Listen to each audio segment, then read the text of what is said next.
একটা road map দেবেন। সেই রোড ম্যাপটা আমরা কিন্তু ফর ট্রানজিশন টু ডেমোক্রেসি এটা আমরা কিন্তু ওনার বক্তব্যের মধ্যে পাইনি।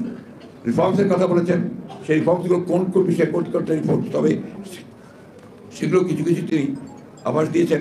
আমি জানি এত অল্প সময় সবই সম্ভব না, কিন্তু সেগুলো সম্পর্কে একটা ধারণা থাকলে তাহলে আমরা আরও বেশি করে আপনার একটা মানে ধারণা করতে পারতাম যে ঘটনা আসলে ভালোর দিকে যাচ্ছে। গতকাল যে ঘটনা ঘটেছে, আপনার সচিবালয় ঘেরাও করে আপনার আনসার এবং অন্য সব কিছু লোকদের নাম পোশাকধারী লোক তারা গোলযোগ সৃষ্টি করে তারা সেখানে একটা সমস্যার সৃষ্টি করতে চেয়েছিল।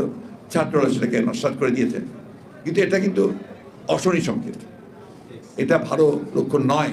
অর্থাৎ যারা পরাজিত তারা এখন আবার বিভিন্নভাবে সে চক্রান্ত করছে যে এই বিজয়কে তারা নস্যাৎ করে দেওয়ার জন্য।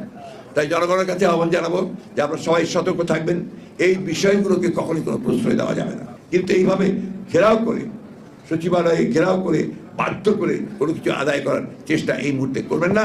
জনগণ সেটাকে ভালো চোখে দেখে। এখনো সেই সমস্ত ব্যক্তিদের দেখতে পাচ্ছি যারা এই ফ্যাসিবাদী সরকারকে মদত দিয়েছে, তাদেরকে সাহায্য করেছে এবং তাদের এই হত্যাকাণ্ডের সঙ্গে তারা জড়িত দিয়েছে, তাদের চেহারা আমরা আর দেখতে চাই না।